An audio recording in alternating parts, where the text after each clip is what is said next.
Oke, sekarang saya akan menjelaskan atau memberikan trik and tips menentukan komponen yang akan dieksekusi.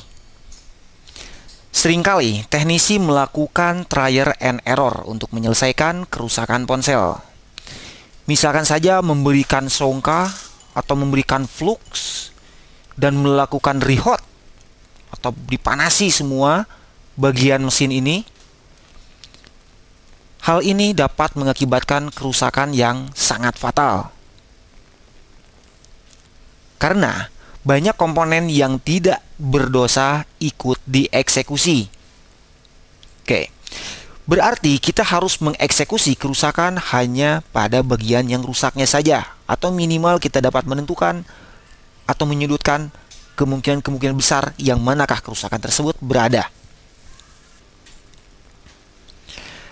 Dalam mengeksekusi ponsel, sebaiknya Anda harus mengikuti mata rantainya. Saya akan memberikan trik and tips kepada Anda bagaimana menentukan komponen mana yang harus dieksekusi apabila menemukan permasalahan pada handphone. Trik ini sangat berguna sekali untuk melakukan troubleshooting pada bagian UI atau user interface. Oke. Sekarang kita simak bagaimana saya menentukan komponennya. Misalkan saja kerusakan pada SIM card, di mana ponsel tersebut saya masukkan SIM card dan handphone tidak dapat mendeteksi keberadaan SIM.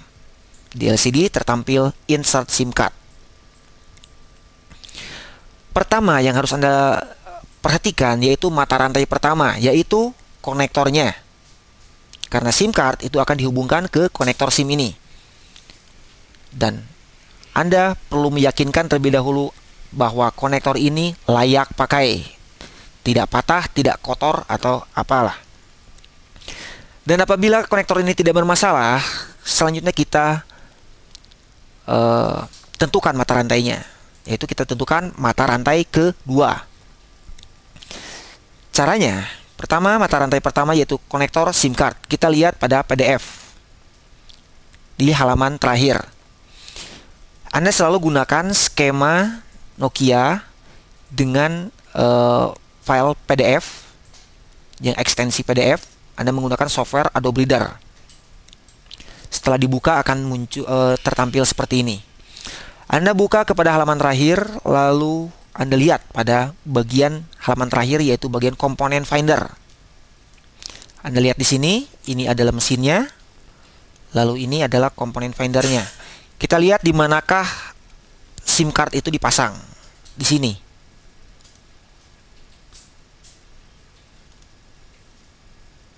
Berarti konektor SIM card ini adalah dengan kode penempatan X2700.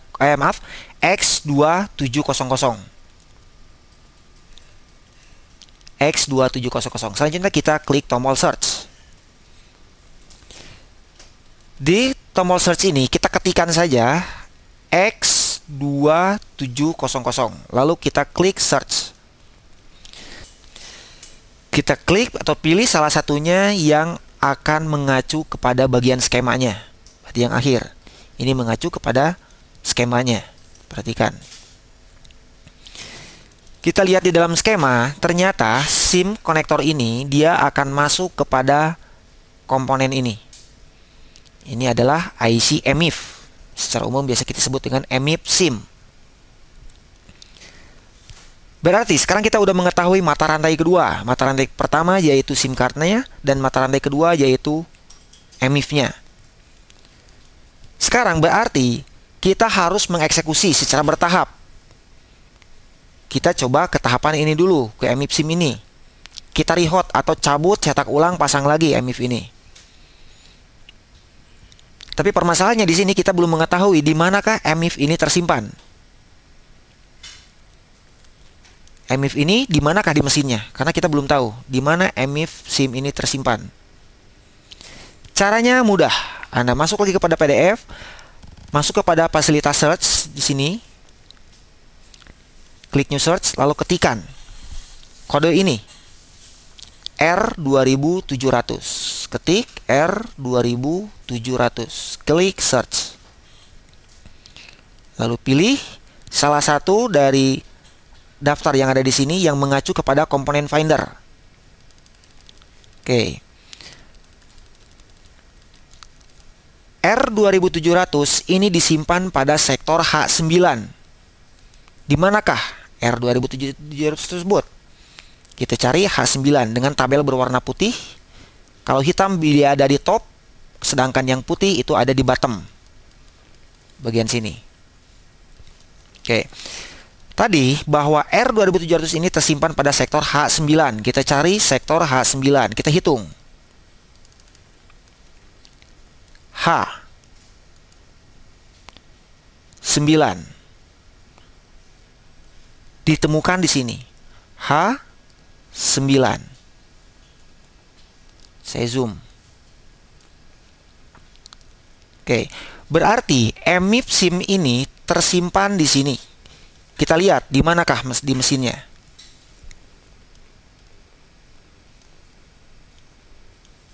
Oke. Ini konektor SIM, ini emif-nya R2700, berarti komponen yang ini. Nah, sekarang Anda sudah dapat menentukan komponen mana yang harus Anda eksekusi berdasarkan mata rantai. Pertama, Anda yakinkan dulu ini sudah normal. Yang kedua, Anda yakinkan bahwa emif ini sudah normal. Ya, kalau Anda memang waktunya sangat mepet dan Anda malas untuk mengukur SIM card ini, emif ini normal atau tidak, Anda dapat saja melakukan rehot pada IC ini, dipanasin, atau juga dapat dicabut, cetak ulang atau dibega ulang lalu tempel kembali emif ini.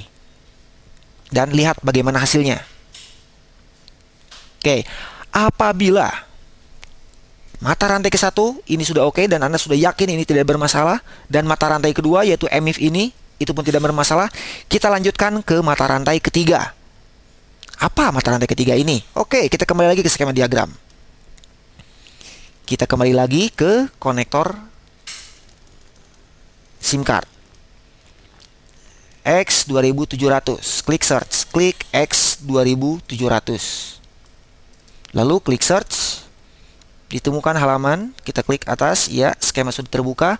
Ini udah oke. Mata rantai kedua yaitu emif. Ini sudah oke. Lalu kita cari di manakah mata rantai ketiga. Lihat jalurnya. Oke, dia masuk ke dalam IC yang besar. 1, 2, 3. Ini adalah mata rantai ketiga, yaitu IC RE2. Berarti kalau emif-nya kita sudah ganti dan tetap masih rusak, berarti kita lanjutkan ke mata rantai ketiga. Di sini ternyata mata rantai ketiga yaitu IC RE2. Yang manakah IC RE2 ini? Caranya masuk aja ke skema, klik search. Lalu kita lihat di sini RE2 pada posisi penempatan D2200. Klik new search lalu ketikkan D2200. Klik search. D200 ini tersimpan pada L4 berwarna putih, berarti ada pada bagian bottom L4. Perhatikan A, B, C, D terus L 4. Ini 4 ditemukan di sini.